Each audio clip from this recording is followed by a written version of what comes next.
And just keep on working the camera. It's fine, it's already recording.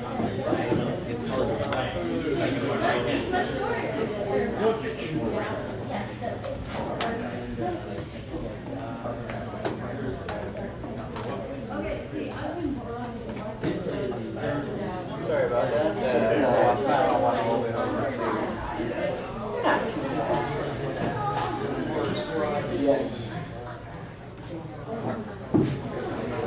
How's everybody doing this morning? Who's nearly asleep? Sleep is for the weak. Yeah, we say that now, but probably by like tomorrow afternoon around 4 closing ceremonies, it's just going to be a bunch of zombies. We'll be doing the Thriller music video out back. In case No, I don't think we can even be doing the Thriller music video. It's going to be more like, and then everyone falls asleep. Well,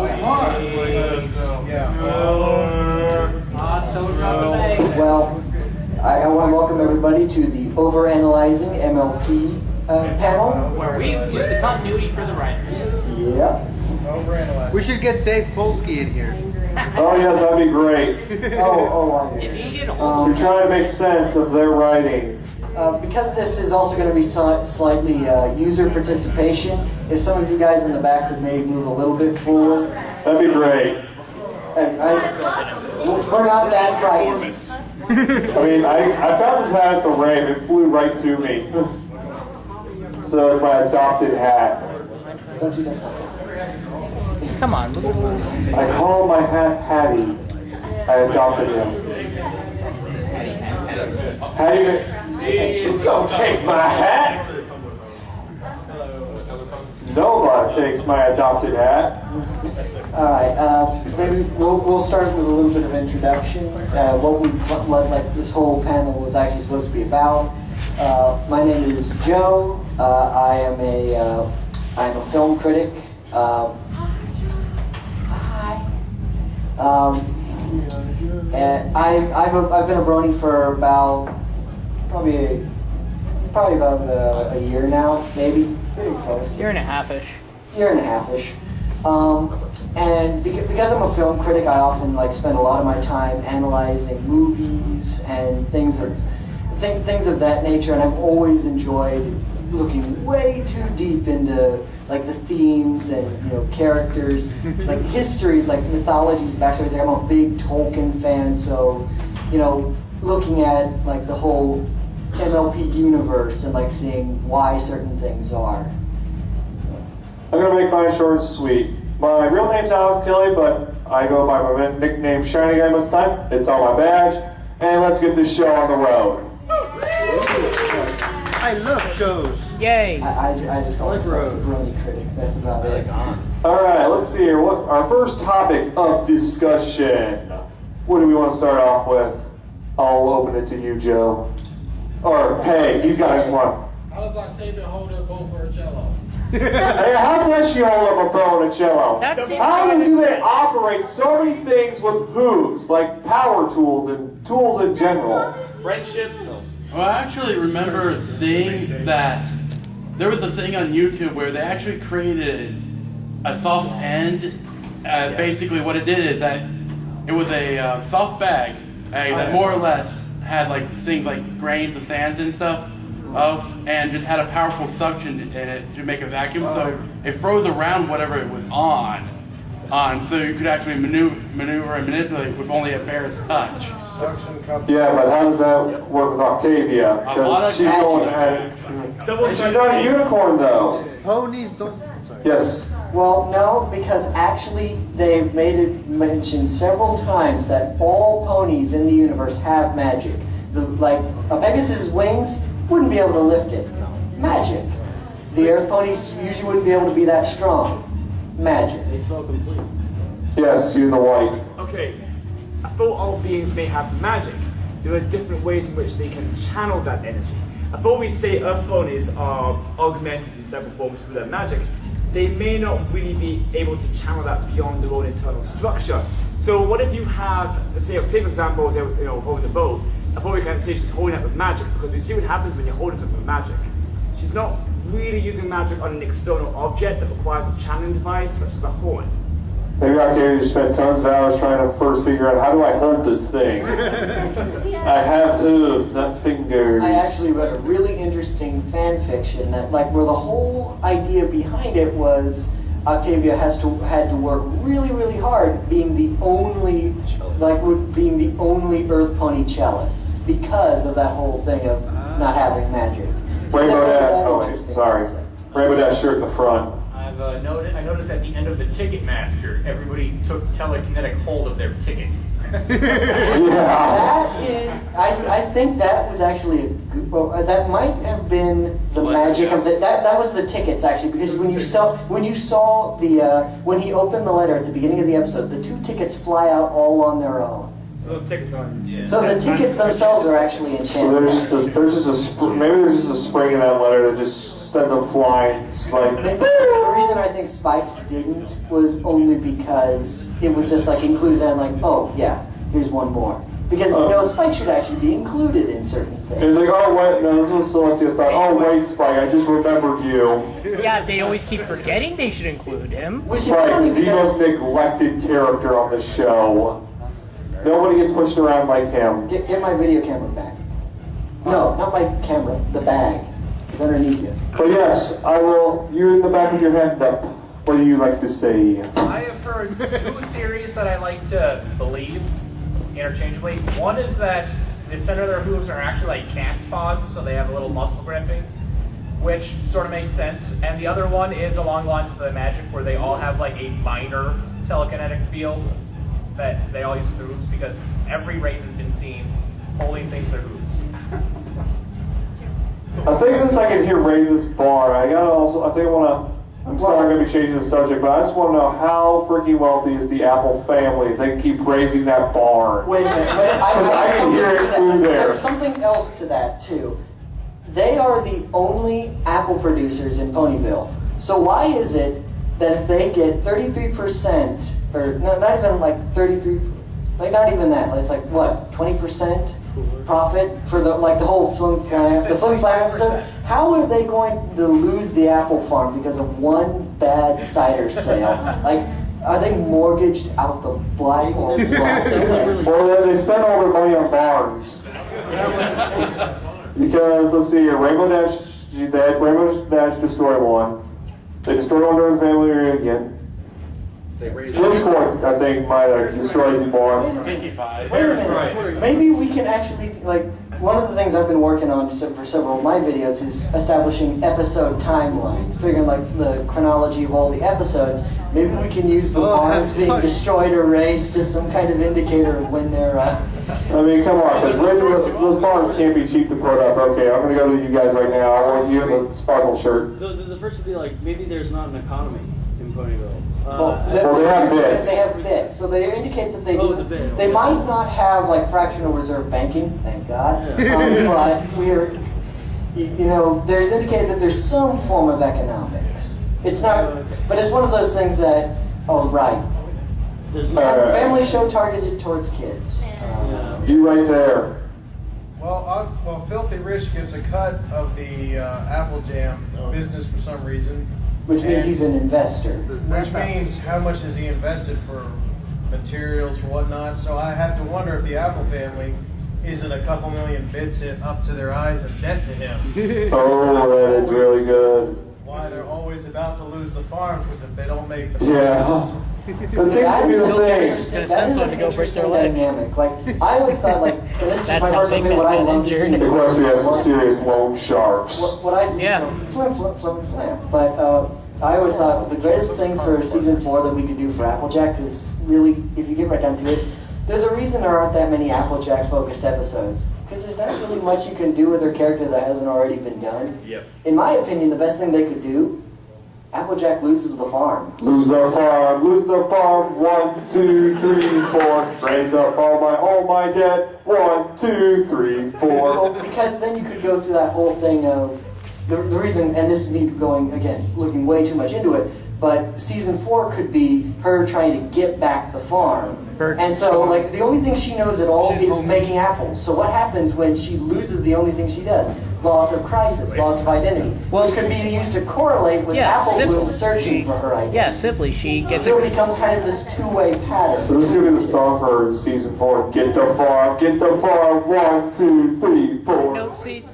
then she gets a crew together. She goes and robs the Equestrian Bank, and then she gets. Well, we don't think there's a bank in Equestria, so what are they gonna go rob? Equestrian's 13. Why not? Equestrian's 13. Alright, let's go to more of you people out in the audience. Yes, for you again. So that comes down to something that was actually said earlier on in points of technology. Yes, we had a kind of points of technology. We're talking about the sociological structure of the Equestrian society. And one thing we were discussing was the whole idea of morality and common rule in Equestria. Now, we say how they're always about to lose the apple farm. What if it's not a case of they're going to lose the apple farm because of what we have in our capitalist society as being a case of, oh no, we're financially out of pocket. Like it's a utilitarian society, once it stops being useful, they just get rid of it? What if it's a case of it's no longer useful, it's no longer proving to be the best efficient use of the land, that would fit in with the whole kind of somewhat tyrannical Trollestia. Because, you know, Magical Mystery Cure basically proved that Trollestia I really have a good take on Trollestia, but let's continue on the I've been apple. watching you since the very first day. Oh, you mean like when I lost my mind because I didn't know you were, like I didn't have something to say? You were watching that? She had Oh episodes man, in I have HP. so much stuff to fire up for Celestia. How she's probably the worst ruler of all time. No, okay, she puts her citizens' lives in so much danger on purpose. I feel like she just sent Twilight to Ponyville for her own amusement. Alright, let's go with you in the back. You've been home for a while. Yeah, you've been Alright, home back. and related with his, think of how many episodes that Applejack has been away from the farm, you know, helping the girls with this or that, or she lost like entire, you know, days worth of product, like the Bear Sprites ate an entire wagon. Apple Bloom gave someone like all those 3 barrels of Well, apples. they didn't really give, or they just kind of, it was compensation for, hey, please don't sue us. She's not associated with us. She doesn't sell Think apples. about it. Those losses combined with the fact Applejack wasn't working on the farm or selling. We have no idea if Applejack or even Granny Smith ever tried to smell or sell. We know Apple Bloom can't do it. So how Well, much? we know we can probably guess that Big Mac probably doesn't have the social skills necessary for business. So, To be for fair, business every relations. episode where we He see is a more beast. than This is two probably a people- typical sale of Big Mac. How much are these apples? Yup.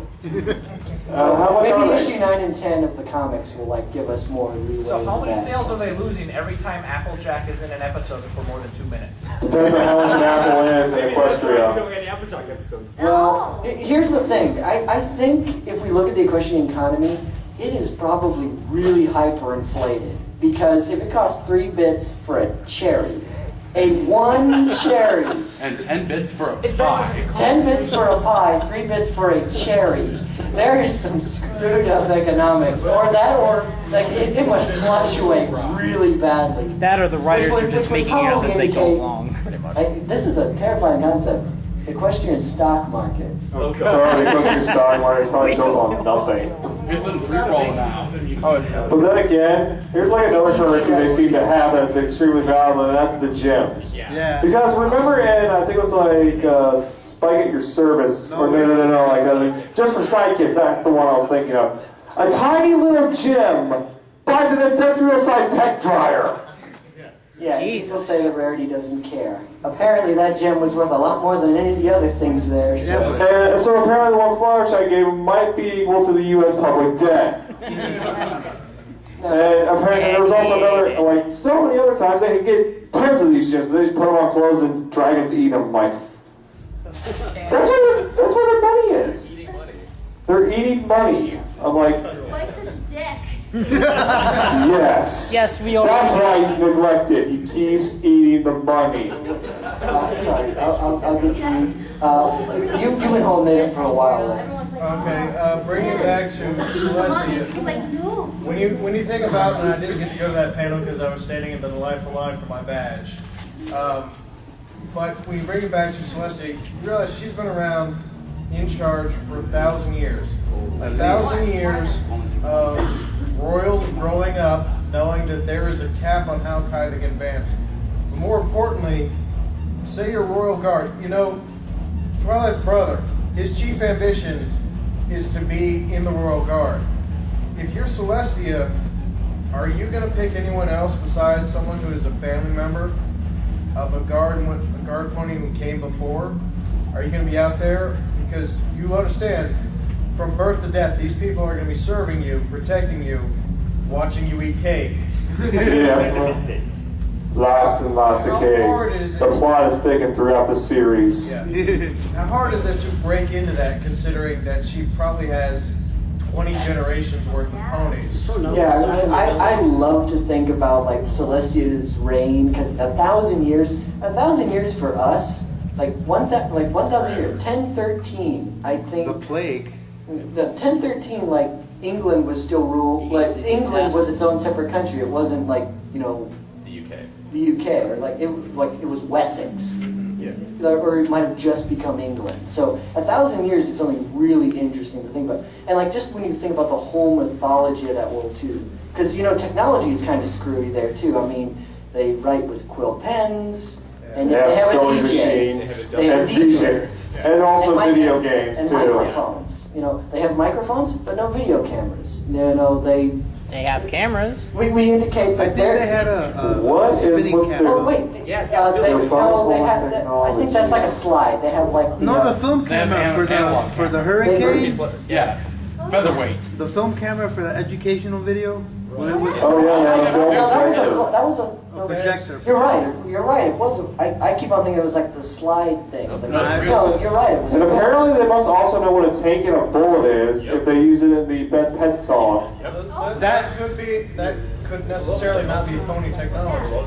Yeah. Well, there's also the fact that tank and bullet were names given to those technologies. They existed beforehand as like they were used as verbs. Like if someone was like a bullet was like something that moved fast. Or like a tank was something that was heavy and like lumbering. Actually, bullets were originally what were used in slings. Right. They were like, and those have existed since rocks. And I'm pretty sure. Oh yeah, maybe they just have slings. Yeah. How would they? Well, let's see here. I'm trying to see how they could possibly operate. Because I'm trying to think out how they could operate. Although you can see, it seems to actually kind of be a very almost steampunk kind of style. It's a steampunk fantasy. Also, Where they keep making up. All right. Before we get to people, I want to get to this guy in the back who's had his hand up for a while. To kind of explain the bits of technology in the pony universe, you got to think 1,000 years back, Discord decided to uproot everything, and you kind of think what kind of advances did pony time had taken before Discord had uprooted everything and just destroyed how many years of rule between rise of Celestia and Luna to the rise of Discord. And pony technology could have been way more advanced than what it is in the show. And because of Discord, a lot of that advanced technology just disappeared because of the chaos that he caused. And possibly not just Discord. I mean, we've seen that there are tons of different creatures, tons of different enemies that have existed. I mean, there's Sombra. Like, what? The worst part is that there's such a great history there. It's almost like, and to go to Tolkien, because it's like reading The Hobbit and then finding out the Silmarillion exists. We're looking at MLP in its current form is The Hobbit. It's in this world. It talks about things in the past. It meets characters that were in the past, but it doesn't really explore anything. But in reality, it's in the context of, oh yeah, here's the Silmarillion, here's the gods and the spirits and all those cool things. And I think if the show tried to focus a little bit more on that, or like headcanons and overanalysis can spend days on that. In fact, like a fan fiction I'm currently working on was all in preparation for asking one question: is why is Discord called a Draconicus if you were the only one? How many races are named for when there's only one of their species? All right, let's go to Scootaloo over there. I'm just going to go along with that, saying that maybe there was a lot of advancements before Discord. But let's think about, in the human world, there's the Dark Ages. Now, before the Dark Ages, there was a lot of, extreme technological advances. You have the Romans, you have the Egyptians. You know, you go from like the Neanderthals to just like huge aqueduct systems and everything, and then you bring in a religion, and you bring in like one, like basically a totalitarian, like the government, which is God, that says all this is banned basically. Now, Plus, there's also Celestia It was also is the one fall that of the Roman imposes Empire. it. Plus, there's also the fact that not during the Dark Ages, not everywhere was in the Dark Ages. Yeah, In Europe, I mean, everywhere. the Middle East, Yeah. Africa, they were in their heydays. They were in their Yeah, golden exactly. ages. So And what- so you're kind of under this whole thing, I think, of we've never seen any system of governance of anyone else except for the ponies. And we see that there were two kingdoms. There was Equestria and the Crystal Empire, which is essentially just like a province of... I kind of see like Equestria being But, like, this, yeah, let's say- confederation. Celestia already But, installed like, her we can puppet say that government. Equestria is in its dark ages right now. Well, Like, we have. that's what we're seeing. In all fairness, Sorry. the Crystal Empire seems hyper advanced Yes, compared I to have to Russia. say- it seems very... Which What's the Crystal seems to indicate that Empire 1,000 years ago, by things were a Celestia? lot better off than they were Yeah. before. Exactly. Well, consider how long the Crystal Empire has been gone. Were they ever even aware of Celestia? Because there is a gap between when the ponies were ruled by When themselves. Sombra was kicked out, it was Celestia and Luna. Yeah. They were in And then- silhouette, but But it was that's Do we Celestia. know it was Luna? Yeah. Do we know We do those know two? We know that- the Yes. references we have. That is a Celestia very is more than interesting They did point. mention, she did mention her It's sister more than helped 1,000 with years, that. actually. Yes. So I think it is meant that, like, I mean, there's tons of questions like involving Celestia and Luna. You've been holding it for And we way. just take her Well, word that. while we don't exactly know when Discord's reign happened, how early it happened or something like that, or how long the seal happened, what the hell was happening 1,000 years ago that everything went to... Yeah, it's like happening everything now? happened 1,000 years ago. Nightmare Moon, Discord, and kicking Sombra out. With my personal headcanon, it seems to be like Discord ruled over everything. You know, things were in relative chaos, except up north, where Sombra was ruling and doing a pretty Horrible things. some horrible It was a things. tyranny, but at least it was And ordered. suddenly, out of the ashes comes two alicorns And- that say, "Yeah, this is kind of bullcrap," And here's- overthrow both.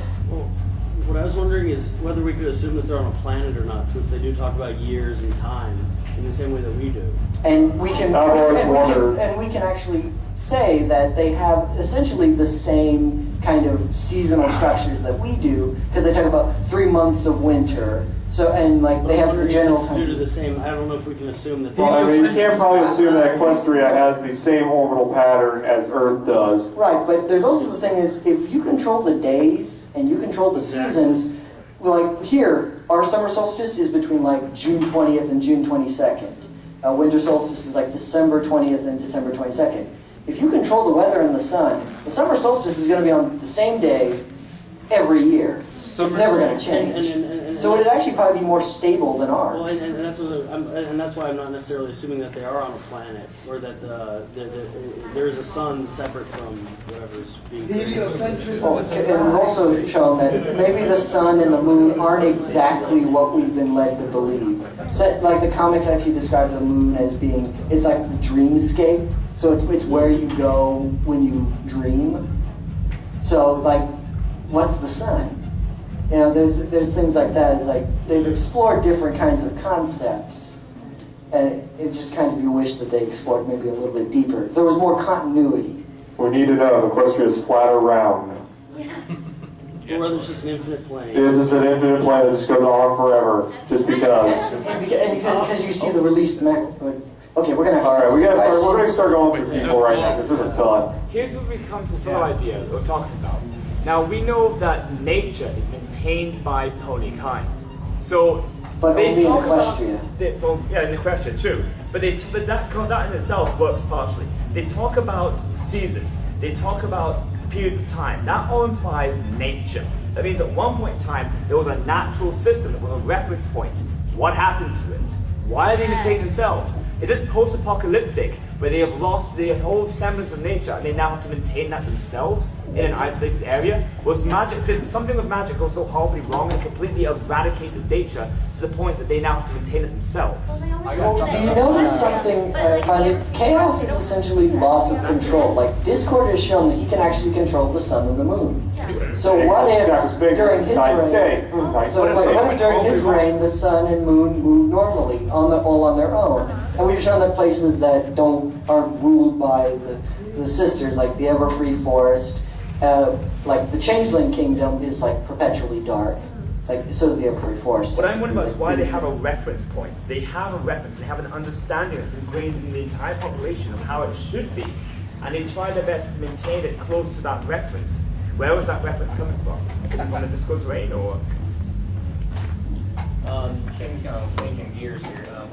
The season 3 finale, when Pinkie Pie was running the farm, where was the rest of the well, I was Apple wondering, why didn't the rest of the Apple family stop Pinkie Pie? You're like, you have no idea what you're doing. I mean, if you're in any other position where you clearly don't know what you're doing, everybody who's in that field is going to get you out of there. They're going to stop you, hold you back, and everything. It's like, unless they all like, oh, hey guys, we're going to go on vacation now. And Pinkie Pie's at the farm. Well, I think what we can actually assume with that one is that they were just under the same kind of, like a perception filter from Doctor Who. Because like when Pinkie, like when she's sitting on Applejack's back during the song, which has the one lyric that I can't stand, we appreciate it a lot if you could spread some cheer from here to Canterlot. I hate that lyric because it's rhyming a lot with lot. But, you know, she pushes her out in the middle of nowhere. No one recognizes her. And then, after she goes, back, Pinkie! So they probably thought she was Applejack.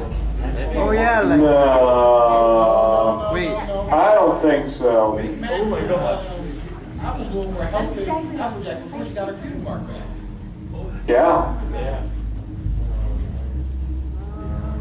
Plus, Maybe the last time they you just got sunk. Maybe the last time they saw Pinkamena. You sunk his Probably battleship. thought, oh crap, Pinkamena, let's pack up and get out of here. Yeah, you saw Pinkamena. She's gonna make us into cupcakes. Or what could have happened is that maybe seeing Applejack could have snapped them out of it, just like seeing Pinkie snap the rest of them out of it, too. But she had already gotten her cutie mark back. Once her eyes started flashing, that's... Oh yeah, that's pretty much when they got it. I mean, on top of that, it's just like, come on, everybody pretty much knew who they still were. It's just everybody's things were swapped, and like, oh, now we gotta go do this now. Great.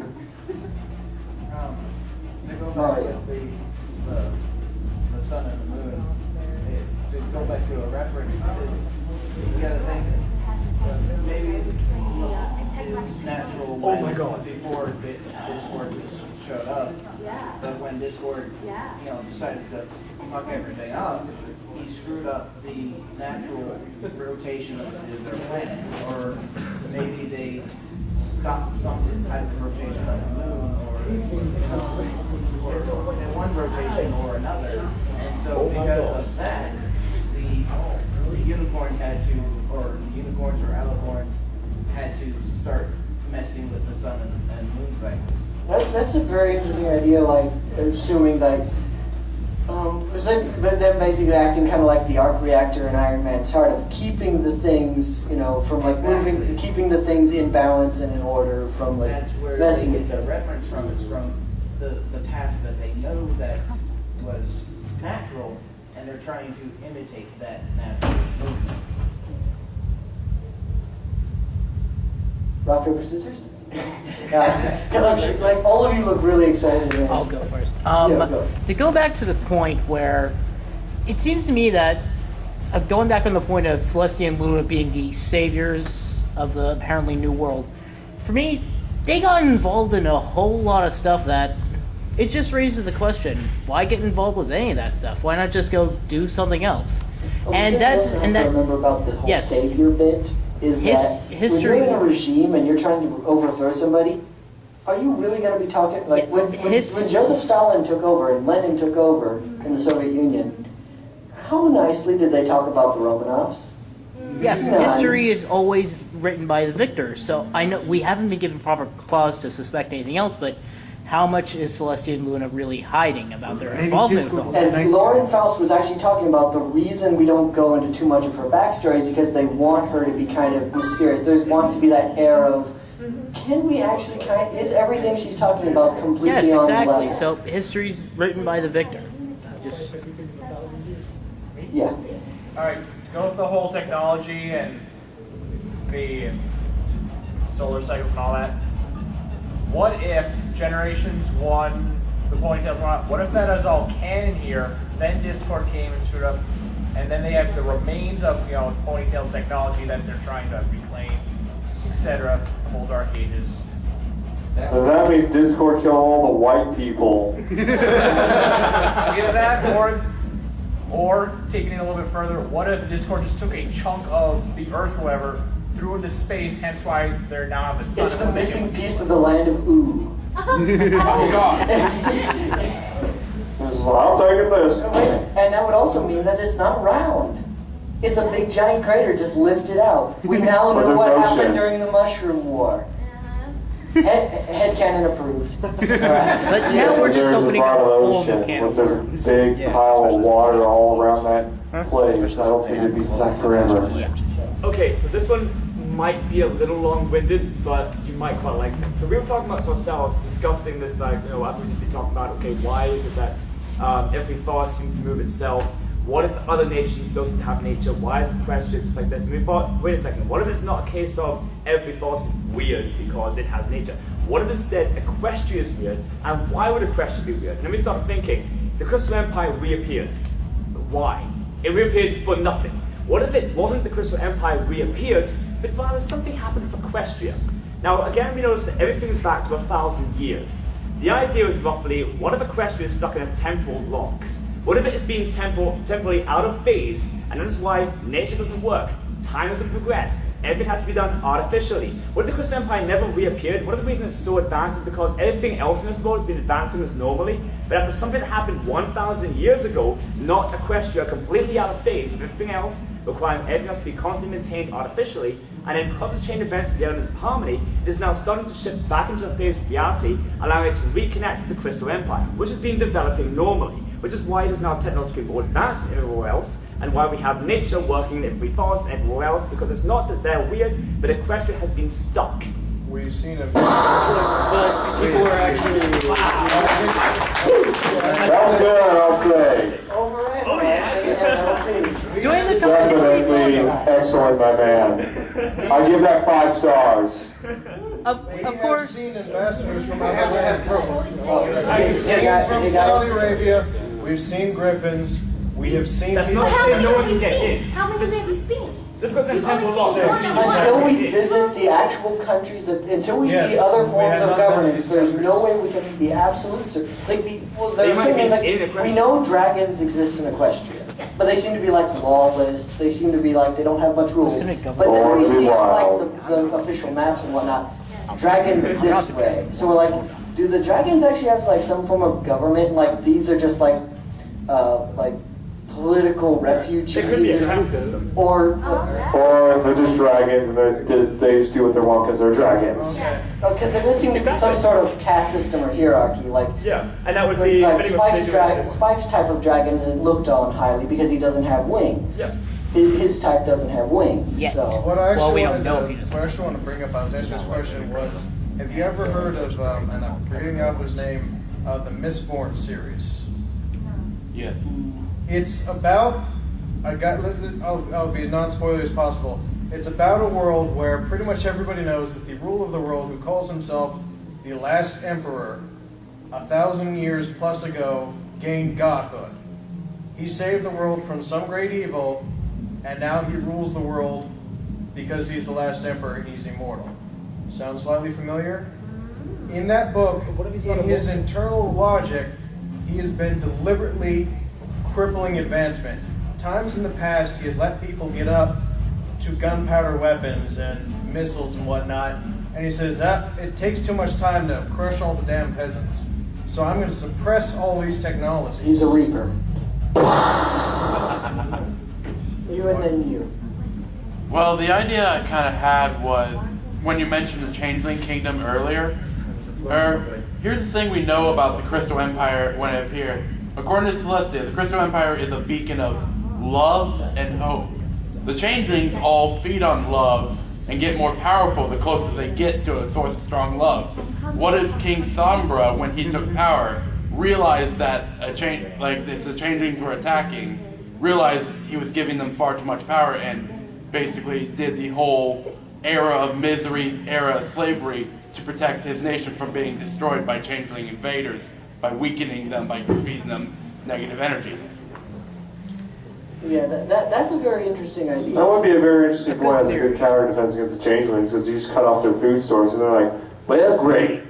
Well, and We'll just go over there and cancel that place now. Actually, yeah, we've seen like the Crystal Empire, we've seen the Equestrians, but the only other government we've actually seen is the Changeling one, but it doesn't really have too much. It's a queen, and it seems to be kind of almost like a military dictatorship with its queen. It's in a more However, all we saw was basically a military operation. But so we can't.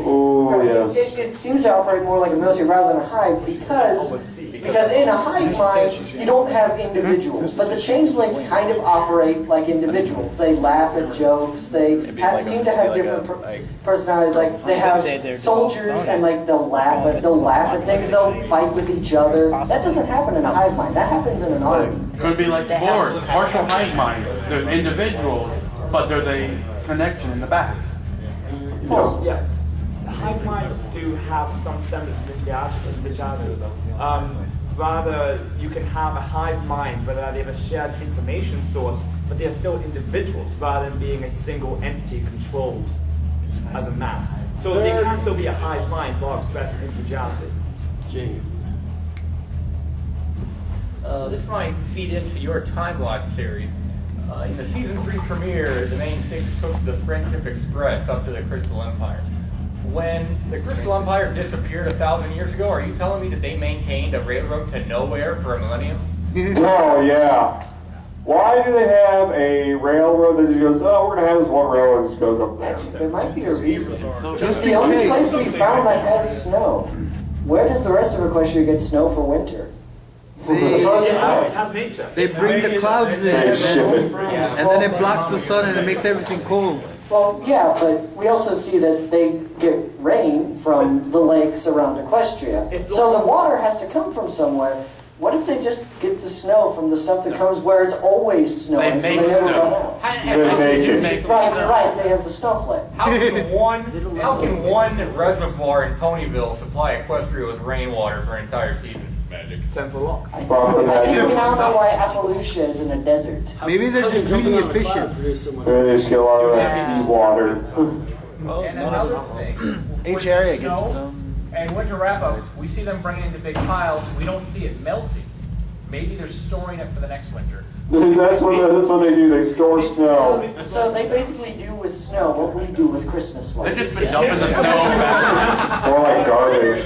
They've just been dumping the snow in that area. That's why it's so cold and all. Yeah, They just dump the snow somewhere else. Like, okay, guys, we need a place to dump all our snow. There was a tiny sign we all missed. It said Royal Snow Repository stuck in the corner. But the thing is that we can't read Equestrian. So like that text that probably just says library or like Ponyville Library.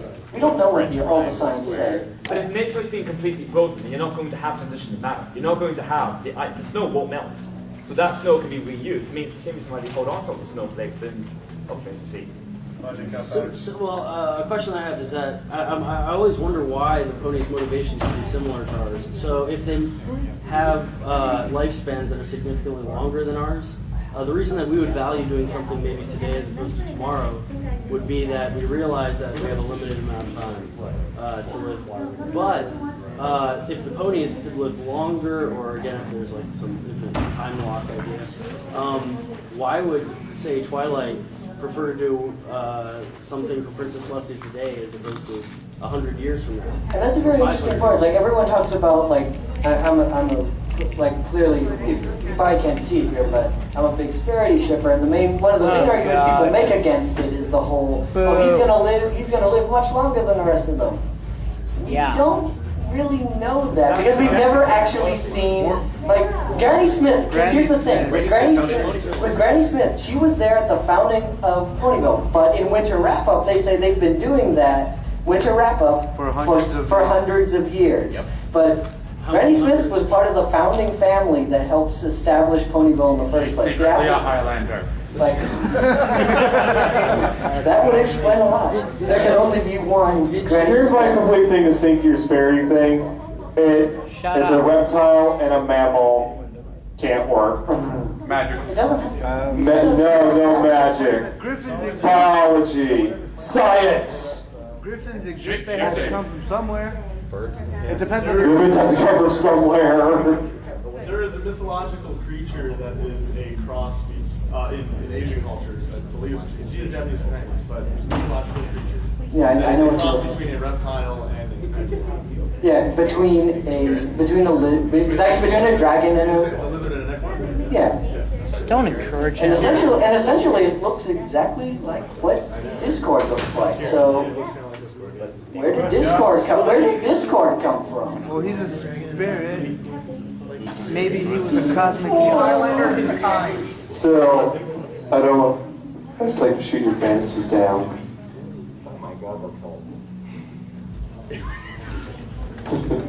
Just throwing this out here, there is no proof that the dragons are actually reptiles.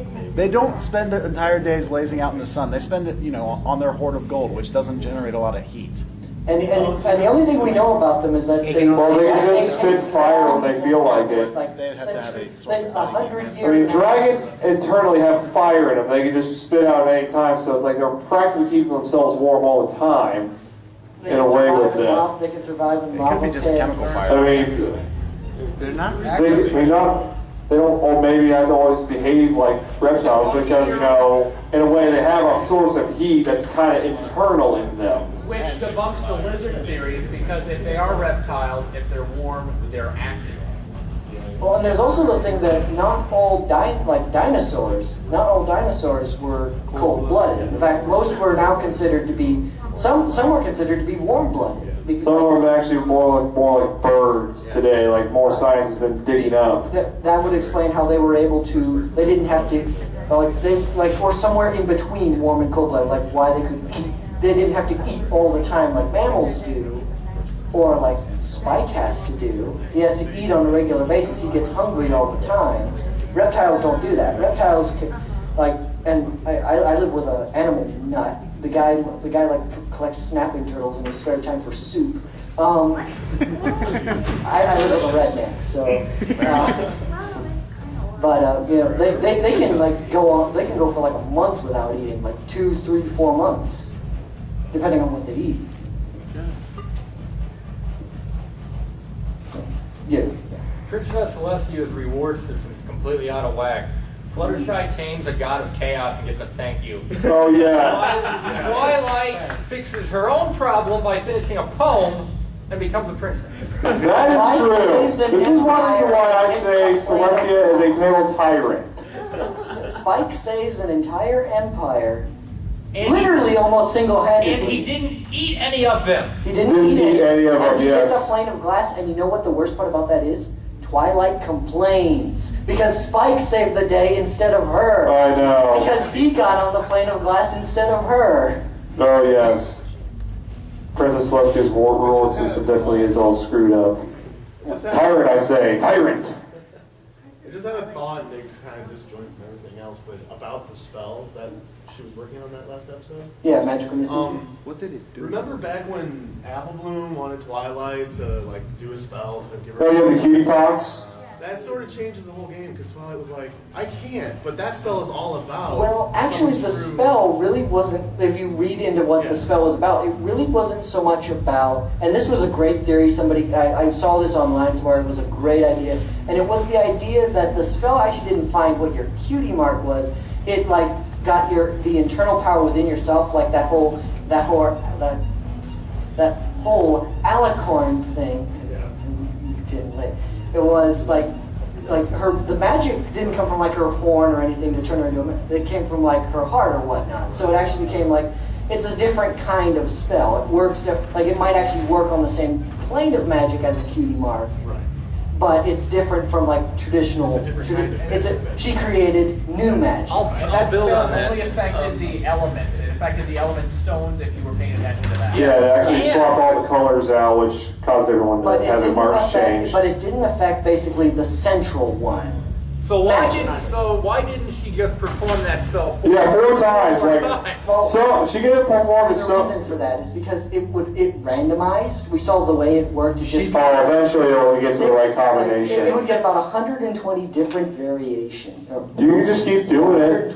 I don't think that the spell didn't take that long to cast in the first place, so it's just like, okay, let's keep doing this, guys. Like 250 times if duplicate. Along with what happened with the Magic of the Mystery Cure, if you actually pay attention, to some of the miscellaneous background ponies that are running around, like you actually see Doctor Who's run by, and he actually has the wrong cutie mark on, so it might have been that not only did it affect. Or it's also a background pony. I mean, I don't know. We can also attribute that equally to animation errors. Yeah, because there were plenty of animation errors also in that episode. Because there was one shot where Rainbow Dash actually had her own cutie mark when she was throwing like something in a cage too.